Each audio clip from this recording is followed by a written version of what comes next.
Start recording. So now lang nag-start mag-record. I pressed it kanina. It's recording, I think. Kanina yata hindi naka-record. Sorry. So, it's not a deal breaker if you don't have an industrial partner, but it's an advantage if you have an industrial partner who has the know-how in your business, because you don't need to hire anymore. Problem is, well, not really a problem, but another thing that you would have to do is you have to quantify yung industry niya. You have to put value to this. So, having a juridical personality, going back to that, in 1768, sinabi there's a juridical personality which is separate and distinct from those of the partners. So, Not So Good Coffee is another person that you gave birth to, separate from Marriott's personality, from Kyle's and Kim's. So why complicate things? Bakit ka pa kailangan gumawa ng ibang tao? Which is this. Why?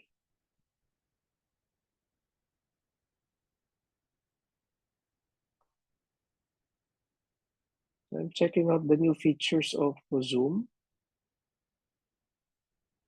There's host tools. Meron palang option dito for polls and quizzes. I can give quizzes here.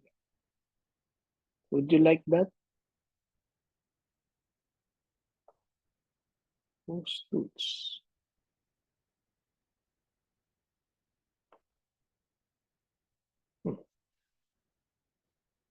Okay.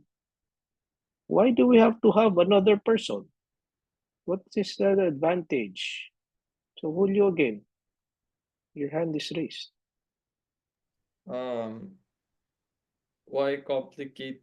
Because every action would involve every action, or like let's say a legal issue would involve like each individual partner or member personally, so it would like complicate it would complicate the legal matters without it. So, and it's also a partnership, so syempre you share the responsibility.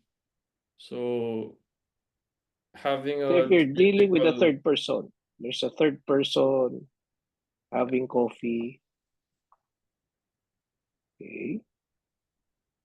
Do I need to, this is your customer. Kukunin mo yung pangalan ng customer mo. What's your customer's name? Julio, sir. Julio. So can I get your name for the cup? You say Julio. Do they get this wrong sa Starbucks? When I say my name kasi I say Gerard, they would make it Jeric, they would make it Gerald, they would make it Jeroid or Sir, Jerry. they called me Franco for some reason. They gave me a cup named Franco. Oh, you look like a Franco to me. Like that, diba? Oh, here's your Joke drink. lang po, No, but sir. I'm Julio. No, you're Franco. Diba? Their choice naman, sir. Okay lang.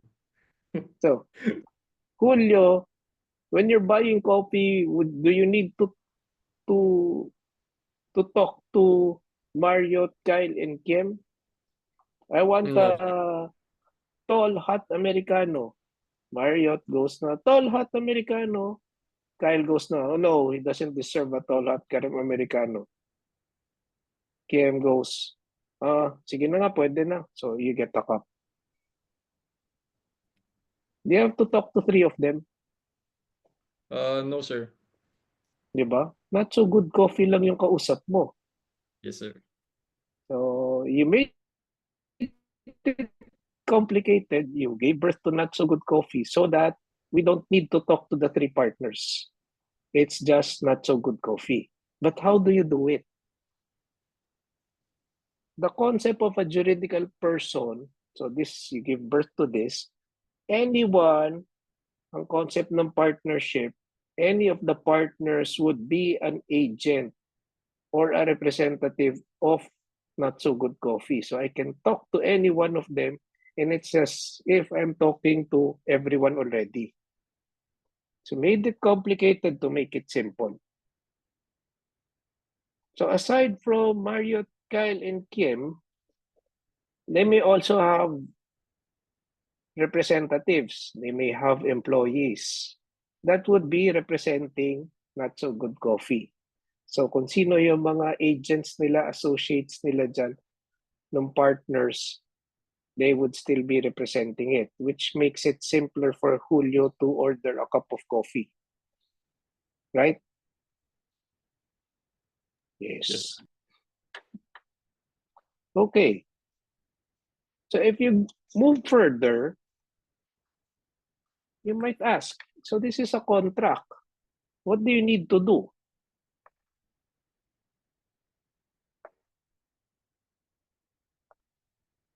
When you're setting up a contract, what do you need? Does it have to be in writing?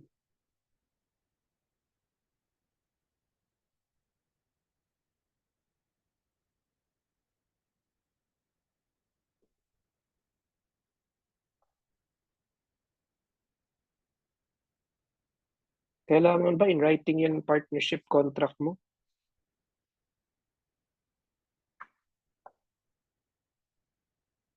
So I'm just talking to Julio. Yes, Amanda, your hand is raised. Sure, yes po, especially with the amount So po general kasi rule. Oh. General rule. Does it have to be in writing? Yes sir, You need a contract? based on the amount po nung mga equipment and more, because it's more than 3K po, especially you have to be registered in you have to be recorded in the What's your SEC, basis? Article 1772 po. What does it say? Every contract of partnership having a capital of 3,000 pesos or more in money or property shall appear in a public instrument, which must be recorded in the Office of the Securities and Exchange Commission. Failure to comply with the requirements of the preceding paragraph shall not affect the Yes. Yes, sir. Shall not affect the liability. Oh. But will it affect the validity of the contract? I guess that's sir. Since So there is there a valid contract pa rin of partnership if you fail to register it with the SEC? meron pa rin po, So what's sir. the general rule? Should it be in writing? Can I constitute a partnership verbally? Yes, sir, both. It can be done orally and with the document. General rule, mere consent perfects it in effect. So mere consent. Pag nag-agree tayo, okay, partnership is born. Concede the partnership, we agreed, okay, today, January 16, birthday ng partnership. Birthday na ni Natsu ngayon. There's nothing in writing. Is there a valid partnership? Yes. Because 1772 tells us 3,000 pesos or more, you register it with SEC. But if you don't get to register it, it tells us also that will not affect the liability of the partnership and the members to third persons.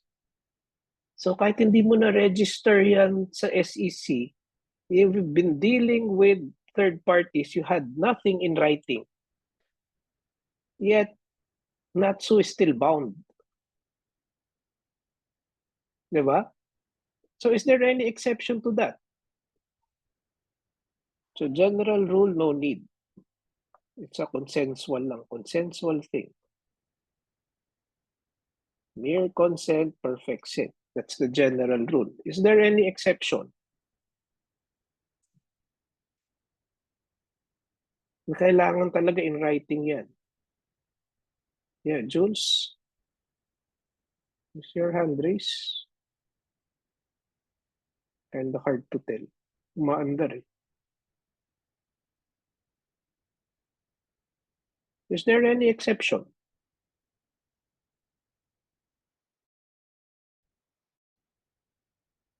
Switch on your mic and start talking. Ay, ako po ba, sir? Who's this? Sorry, hindi ko na. This is the problem with online thing. Who's volunteering? Hello, sir. Could I try? Yeah. Well, according to Article 1771, a partnership may be constituted in any form except where immovable property or real rights are contributed thereto, in which case a public instrument, basically an authorized document, shall be necessary, sir. So 1771 tells us no need to be in writing, but there's an exception. The exception is when you're contributing immovables. What's an immovable? Land or building, sir. Land or building. What else? Yan lang ba? In accounting, di ba, you came across this term. Right?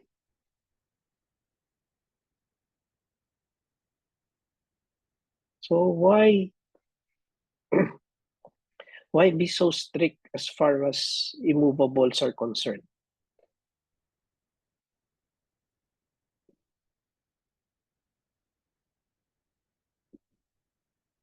What do you need here?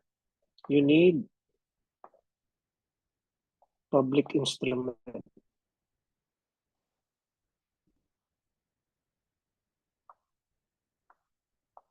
Who was that reciting? Sino ba yung nagsalita? Hindi ko nakita dito sa... Me, sir. Ayana Cecilia. Who was reciting? Yana. Yana, Me, sir. I was Cecilia. the one who gave the answer. Yana. Okay. We have two Yanas, Yana C. We have Yana P, right?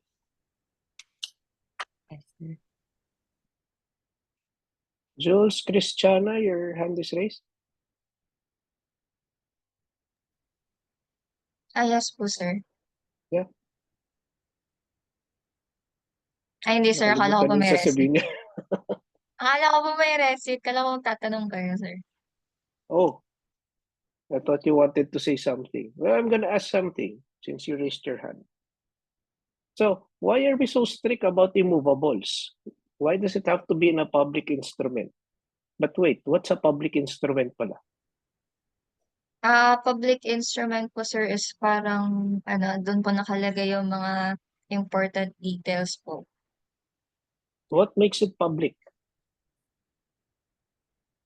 Ano po, kasi doon po nakalagay yung mga legal documents po. Kaya po, parang siya pong mga deeds, contracts, and wills po. So, a public instrument is a piece of paper where you put It's a piece of paper that contains po all the legal documents po. all the documents. These are legal documents actually. But what makes it public? Contract, di ba? This is a contract. Partnership is a contract wherein two or more persons bound themselves to contribute money, property, or industry to a common fund with the purpose of dividing profit. Di ba? So you just put it in writing. And then what makes it public? Di ba? I can put it in a piece of paper. And then this paper, public instrument na ba kagad to? Write everything here. We write the terms of the contract. So the name of the partnership would be Natsu. The purpose is to set up a coffee shop. So and so will be contributing money. So and so will be contributing whatever. Diba? So the question is po, sir, why does it, why is it public? Ganun po, sir. What makes it public? Kasi I can put everything here. This piece of paper. Hindi pala nakikita. Everything's here. Automatic ba yan? Public instrument? No, sir, parang it must be, recorded and notarized as a public document. Notarization is what makes it public. What's a notary? In notarization yan, you go sa, in one of the side streets in Taft or under the LRT station, meron na yan, di ba, notaryo?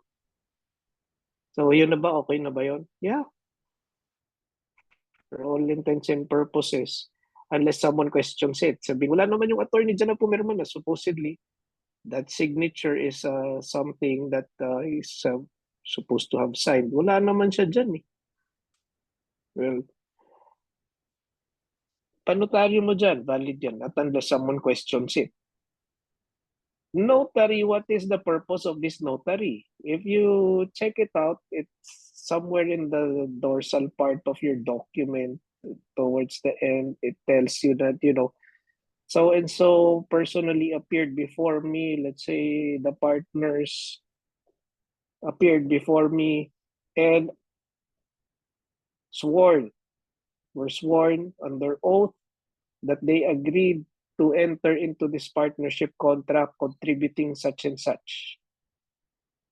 They personally appeared before me. So this is some sort of a witness to whom you swore. So what is the value of this? Since nag-swear ka dito, you can be sued for perjury and you can go to jail for that. What is perjury? That is lying under oath. Kung nagsisinungaling ka, hindi naman tunay yung sinulat mo dun sa kontrata at pumirma ka, you can be sued for that. That becomes an actionable document. What is the value of that? It's just a piece of paper. But by law, since you were sworn, you took an oath, kung nagsisinungaling ka dyan, pwede ka ikulong. Okay. I don't think we're gonna finish because it's 3 minutes. We'll continue with this for Monday. I hope to see you on Monday na personally, face-to-face. No more holidays because we're really late. Any questions? I will stop share already. Questions, guys? No questions? Okay. Can we have Mia to lead us in closing prayer?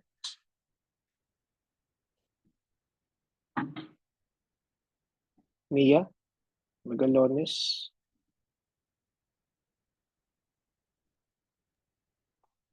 In the name of the Father, and Son, and the Holy Spirit, amen. I will continue, O my God, with all my actions for the love of you. Saint John Baptist de la Salle, Pray for us live Jesus in our hearts. forever. In the Father, and Son, and the Holy Spirit, amen. Okay. Thanks, guys. Thank you, Have a nice weekend in advance. Thank you, sir. Thank you and goodbye, sir. Goodbye and thank you. Bye-bye. Hi, sir. Sir, hindi Bye-bye. ko pa nakita yung... Wala, email po ba? No, I sent you email. I'll Oh, try to send it sa messenger. sige, ayun na lang I'll po. figure Sa it out. messenger na lang. Sige, thank you, sir. Tapos, sir, yung groupings po for Coblo, how would it be done po kaya? You want groups? I mean, if ever po magka-groupings. I don't Will know. we have groupings po for the finals? Or no? I'll think about it. Okay po. Okay po. Tingnan ko kung sino yung mga hindi nagkakasundo dyan. Papagsama-sama ko kayo. Thank you, sir. Thank you. Sir, Elijah? I do just have one question about the discussion earlier. Yeah. So when it does, for example, one of the partners owns the immovable property, say they're gonna invest their like land for the business. How is that case? Does that still apply with the public When you instrument say, yeah, required? especially it's needed, especially if you're contributing an immovable. What is your intention there? Do you intend to give it to the partnership, meaning Natsu would be the owner of that, or you would want the partnership to use it? The Just partnership allowing, to use it. Just the partnership to use it, sir. because if you're just merely allowing the partnership to use it, you're contributing the use of it. You retain the ownership, di ba? You still remain the owner of that, and Natsu would just be given the privilege of using that property. And when it does become, for example, Natsu's property, they are the owner. Like, how is that case gonna be different? Uh, it would still be in a public instrument, either case. But when you're contributing the property to the partnership, meaning the ownership of the property would have to be transferred to Natsu. You would have to execute this deed also contributing it, and then you would have to go to the register of deeds. The title would have to be transferred under the name of Natsu. So there are certain implications when the property is transferred to Natsu. Under Coblo 1, you have learned of the principle, the owner of the thing bears the loss. Any risk would be held by the owner. So if you were the owner, if Elijah's the owner, and then throughout the course of the business, let's say that immovable, let's say it's a stall, it burned down, who bears the loss? Kung kay Elijah yan, Elijah would bear the loss. Kung kay Natsu yan, Natsu would bear the loss. You remember those principles in Coblo 1? So those are the implications. If I want to contribute it, as in giving the property to the coffee shop talaga, there are pros and cons.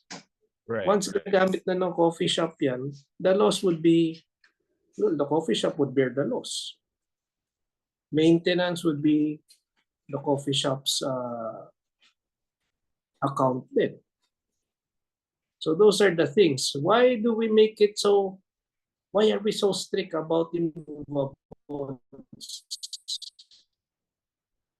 Because immovables, property, land, the buildings, they're valuable.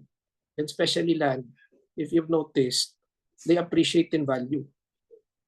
That's the reason why these things should be in public instruments. Pero 3,000 pesos or more, does it have to be in a public instrument? The law is silent about it. Even went to the extent that if you don't file it, don't register it with the SEC, it doesn't matter. In effect, ganun ang sinasabi ng batas. It doesn't affect the liability of the partners. So meaning the partnership is still there. The only way the law would require a partnership agreement to be in writing is if you have immovables. There will be you'll learn of another exception later on. When you set up a limited partnership, it has to be in writing. So there are two exceptions, immovable and limited partnership. Because in limited partnership, you would have a partner who would have limited liability, and the public would have to be informed about that.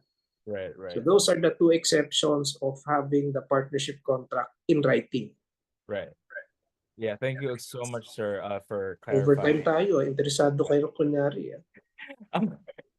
Honestly, I was literally laughing because the three of us are friends, and the three of us are the ones who were left here. And Yeah.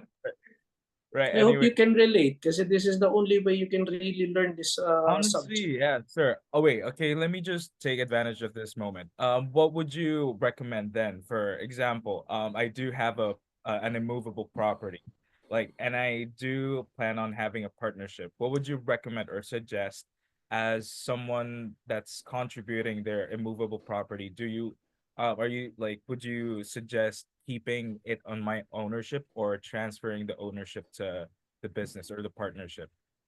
First of all, are you sure you want to get into a partnership? That's You may that's want to opt this is setting yeah, up a corporation instead. I mean, yeah. I mean, So premature na it's still sagutin ko under, yan. We're talking about partnership now. it's still under consideration, sir. But you know, that's why I have these questions. It depends on what your intentions are. Yeah, I guess it does. I have Yeah. clients who would set up businesses and then we would have to sit and I would have to interview them and I would have to ask questions. What do you want to do? What do you want to happen? Because we can tailor fit your partnership. Usually it's a corporation that we're setting up. We can tailor fit your business to suit what you need, what you expect, what you intend to do. Right, right. You can come up with a lot of all sorts of agreements. You can set up a corporation, you can have side agreements, you have MOAs on the side, just to document whatever it is that you would want to do. Right. That's my job. I'll- Pag pumasok ako as a lawyer, I would document everything. I'll have it figured out in the future, sir. Yeah. So I'll let you know about it too, sir. Hold on to your thought Right, yeah. and let us finish yung whole course. Of course, When yeah. you get into corporations, you might opt to set up a corporation instead. Right, right. We'll see. Let's We're see. just starting. Right. Anyway, thank you so much, sir, for your time, Yeah. for accommodating my question. I'll see No you in problem. class- we'll Anytime. see you in class on Monday, sir. Yep, I see you. Have a good weekend, sir. Bye, You sir. too, guys. Bye, sir. Bye-bye.